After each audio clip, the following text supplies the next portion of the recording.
Hi, I'm Suzanne Brewer. I'm the founder of Suzanne Brewer Architects, and we've been building houses like this one probably for about 20 years now. This house is called Mews House. It's my own home, and it was historically stables. And it was stables for the beautiful big villas that face Blackheath, which is a common that leads down to Greenwich and the River Thames ultimately. We're in a conservation area. Blackheath Conservation Area is actually one of the oldest conservation areas in the country, so it's particularly well respected and people care passionately about it. So I was very mindful of that when we were building the house. The stables were there for many years, and then by about the 1970s, the stables became garages. The garages were, as I say, quite derelict, and we needed to sell our ideas to the planners. So what we did was we designed so that each of the glazed doors was the same size as a garage door, and each glass pane overlooked the courtyard garden. All of the rooms overlooked the courtyard. Upstairs we also have full glazing, but to prevent overlooking we've got shutters in front of the glazing.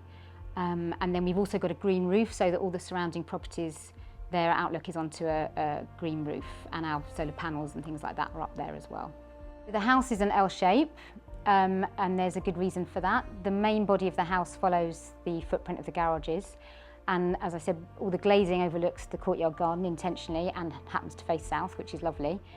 And then we've got a single story element, which is the short side of the L, coming off of that.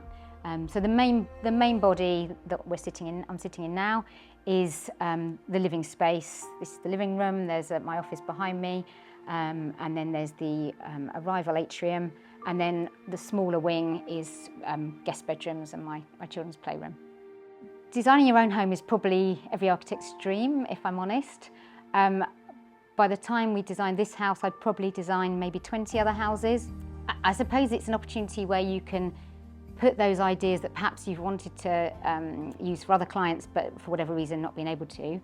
But you have to be careful not to throw all your ideas at it once and sort of try and rationalise things.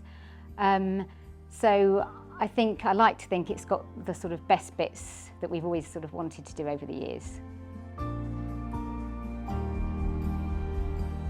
We chose IDSystems for lots of reasons. This was the first project we did with IDSystems, and it's turned out to be the first of many as it happens. We did a lot of research at the time, compared them to other companies, and like I do on all my projects, we tendered it so that I knew I was getting not only the best quality but the best price.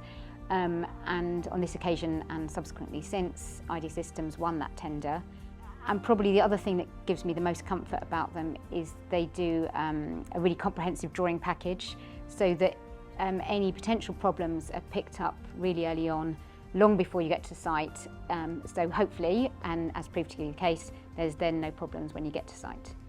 This was the first house where we designed pocket doors, whereby the single glazed panel slides behind the wall effectively.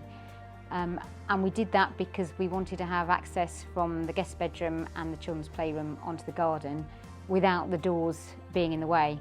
And as I say, it worked really successfully, so we've done it on lots of other projects since. And it's just a really neat way of tucking the doors away. And in fact, since we've done it on 3-4 pane schemes, so not just sliding one door behind a hidden pocket, but the whole pack of doors, so you wouldn't even know they were ever there.